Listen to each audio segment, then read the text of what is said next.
Good evening and welcome to The Pipeline. This is the Western Standard's weekly panel news roundup show. I'm Cory Morgan in place of Derek Fildebrand, who's usually here in this role, our publisher. He was indisposed today.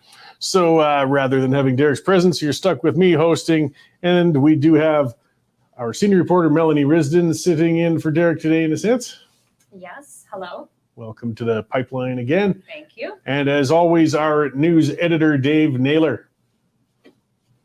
How's it going? Good. Oh, put me through this. It's been a lot of interviews. Sure. One of those one-word answer, pulling out the words. And come on, we're a bunch. So you're doing better than your wife. I am. You don't want to go into that, though. No, we won't go into that. Not this time. I'm good at getting in trouble with that. Either way, we do have a good packed show. It's a great political week, particularly in this last few days.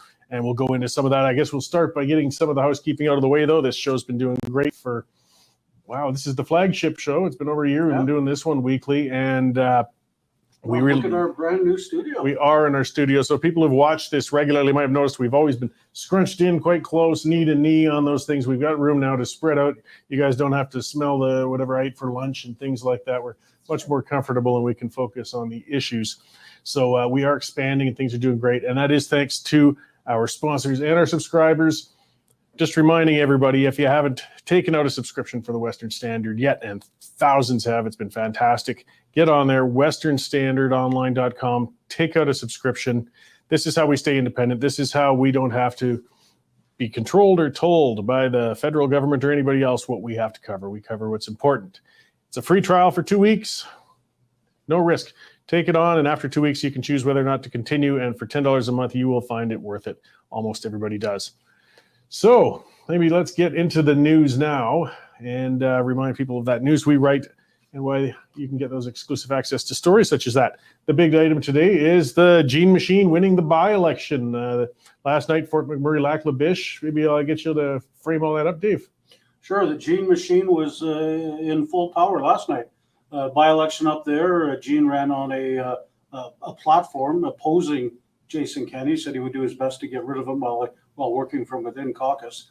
Obviously, that resonated with some of the voters in Fort McMurray, Lac La Biche, and he won with 64%, I think, of the ballots.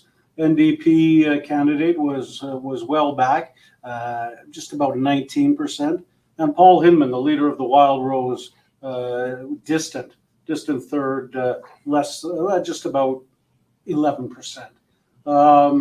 So there's Brian Jean is now a UCP, or when he's sworn in, he'll be a UCP MLA, and it's going to be letting the games begin then, if not beforehand. And we'll talk about those developments.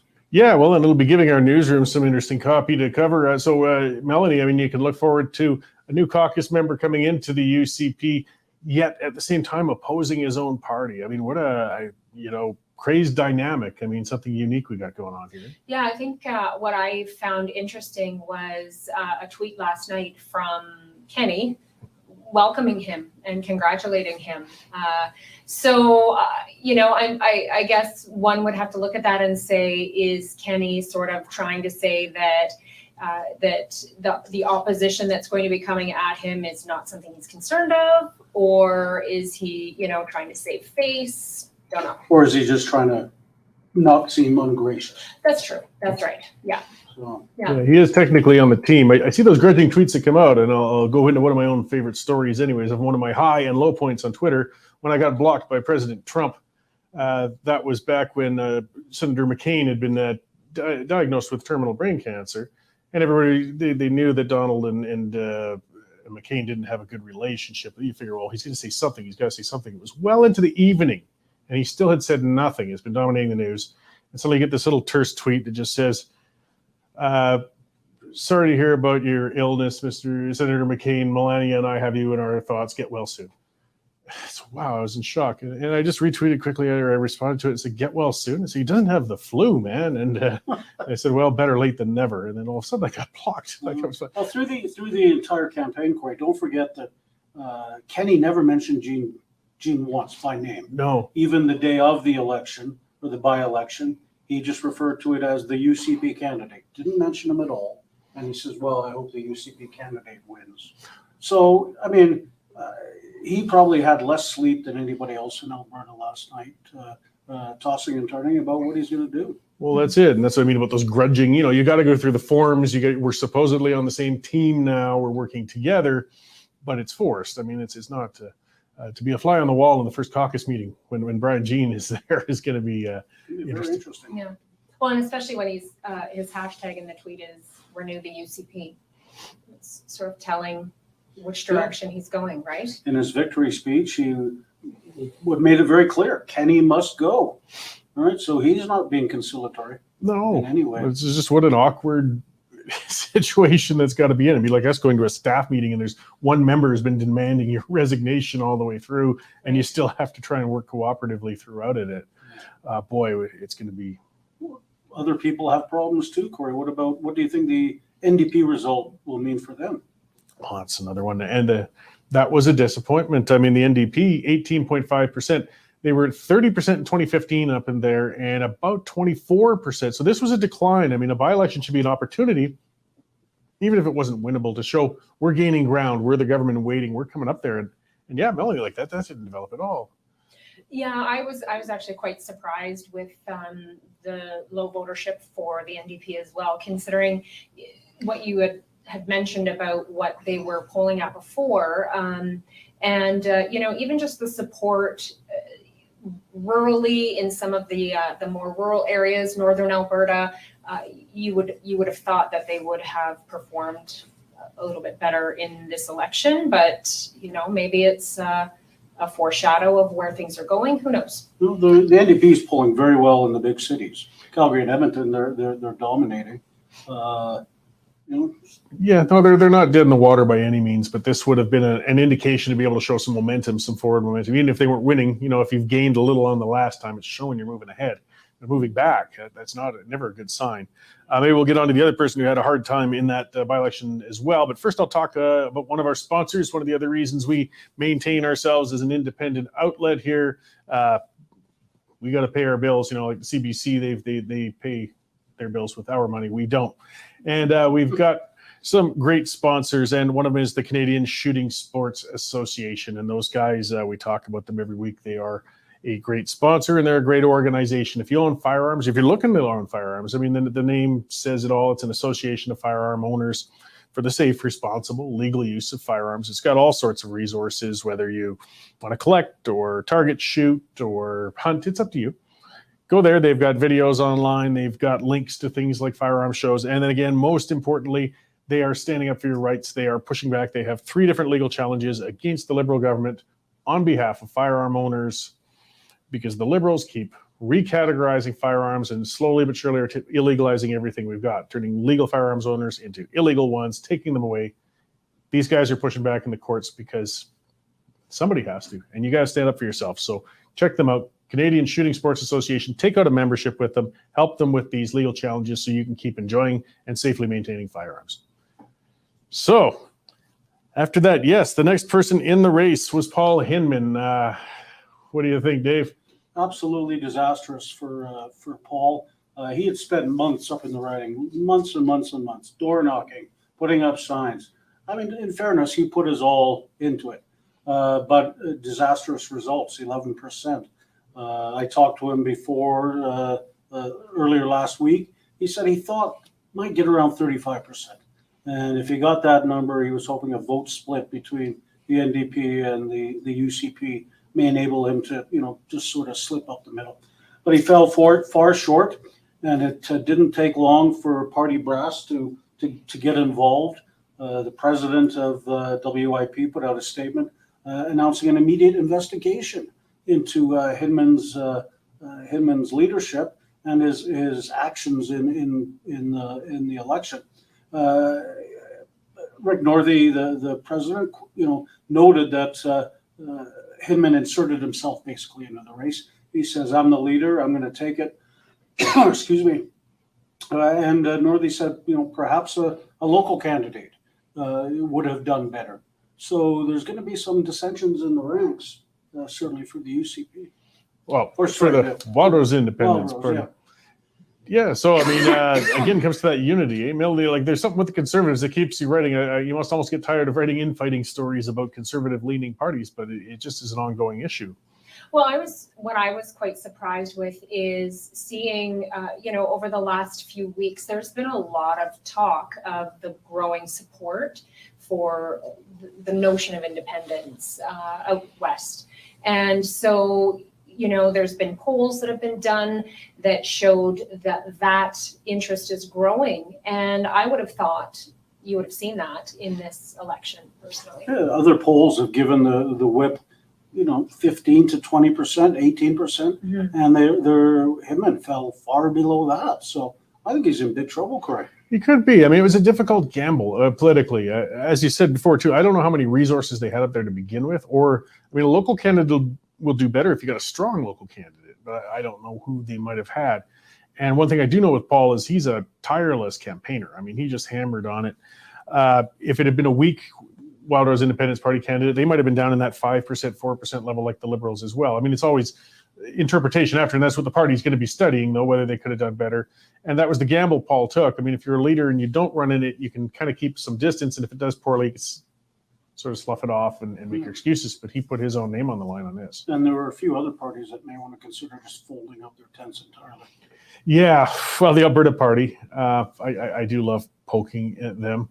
Because as actually Derek said earlier today, they've always been Alberta's biggest paper tagger. They make so much news. There's always so much attention given to them, and there's so much rah, and then when election time comes, they invariably fall on their faces. And this was no exception, where they came in at 1.7% support number. I don't know, Mel, what do you think? Is there much of a future with a party that can draw that 1.7?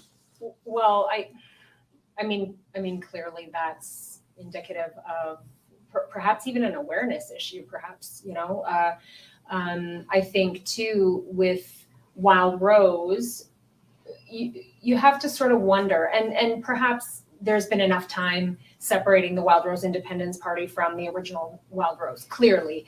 But for a lot of people, you got to wonder if there is still sort of a lingering idea, perhaps not realizing the difference, and again, that falls under the awareness. Are people really paying attention? Are they really hearing? Are they really understanding what these parties are all about? Are they hearing enough about the Alberta Party to know whether they identify with their policies? I think that's part of the problem. And especially when you're talking about media and media coverage, it tends to sort of be much louder and obviously more robust for the bigger, well-known parties. Yeah, well, the Alberta Party, part of their problem is they never really have had solid policies. They've always wrapped themselves around this notion, we're the middle, we're the center, and they don't take a strong stance in anything because there's always that rhetoric from people saying, well, there's far left and there's far right, but most people are in the middle. Well, when you come out with a mushy, no-stance policy, as these guys keep doing election after election, sorry, guys, you don't have to go to the far end of a spectrum, but you got to stand somewhere. But I guess strategically, they've got a new leader, Barry Morishita, and he was the mayor of Brooks, and he's been involved. He didn't put his name on the line running for the Alberta Party up there, or he'd be probably facing the same fate as Paul. This probably won't land on him, but the Alberta Party didn't make any inroads at all in this. This was kind of embarrassing. So difficult. The Liberal Party, they actually did 3.5%. That's a bit high for me, surprisingly high. Well, yeah, and that speaks to a party that really collapsed, though. I mean, in the 90s, they came actually close to forming government in Alberta at one point, though they were campaigning from the right, and it was Klein who stole their thunder. But progressively, they've just kept declining. And they're a total non-entity in this province now. It's an interesting evolution to watch. Okay, well, I'm going to speak to our next sponsor, and then we'll talk about the biggest loser in this whole race at a moment after that. So, one more sponsor to get through, folks, and that is Bitcoinwell.com. Those guys are a great service, and their name sort of describes them, much like the Canada Shooting Sports Association. Bitcoinwell.com, they are an Alberta company.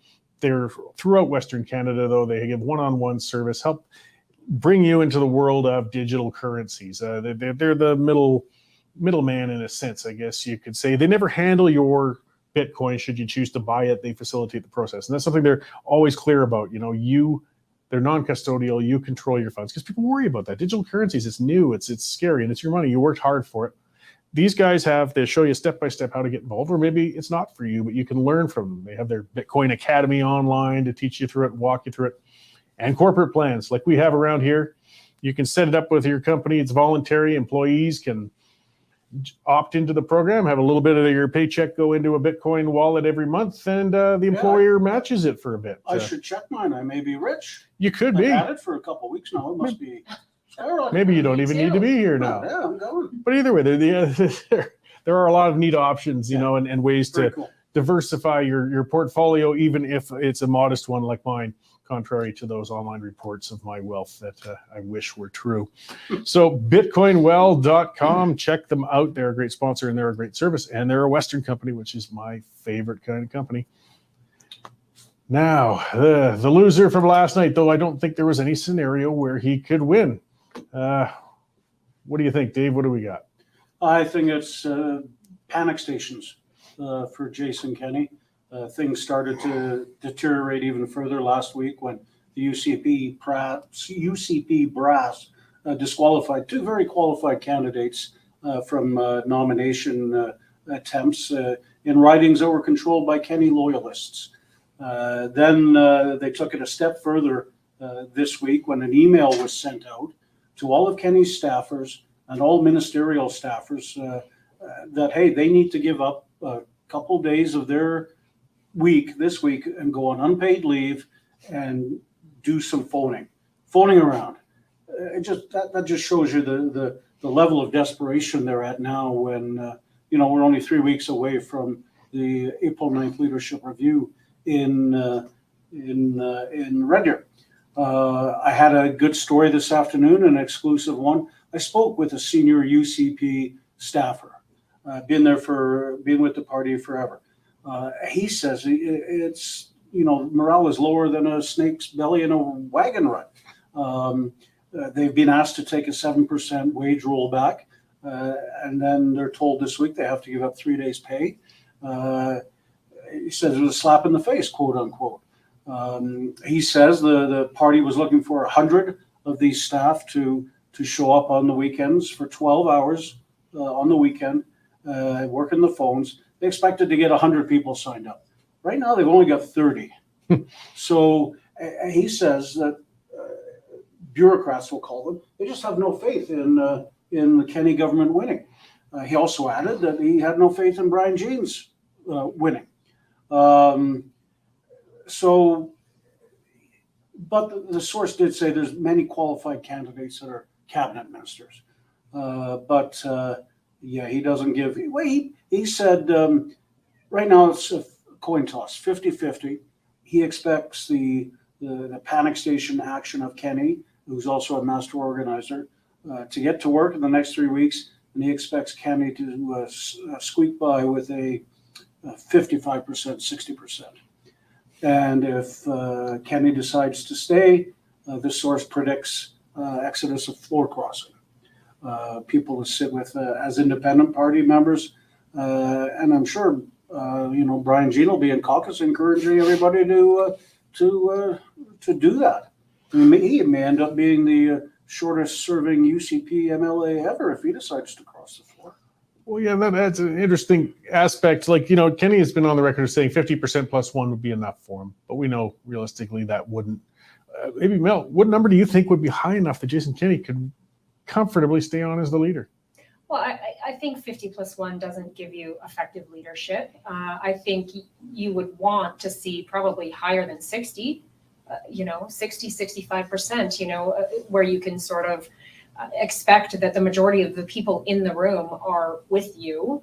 But I don't know. I think from the UCP AGM back in November to now, he seemed very confident. He seemed very sure of this, of the options that he had or the chance that he had to win. And, looking at his sort of reaction now with, coming out with all of these policy changes and all of these, it almost seems like he's really working extra hard right now to appease different sectors and whatnot. So I think you can really tell that He certainly is not as confident as he was then, but I don't think 50+1 is at all going to be an effective way to move forward for the UCP. And the precedent has been set.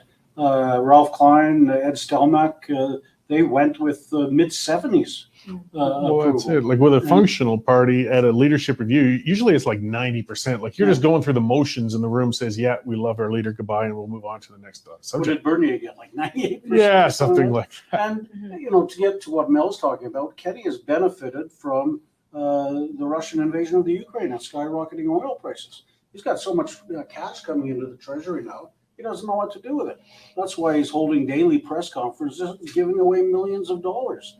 And he's trying to say, look, okay, we went through a tough 2 years with COVID, but we're back. Alberta's back. We're booming. Here's some money. Things are going great. Do you really want to go back to the NDP? Yeah. So that's I think his strategy for the next 3 weeks.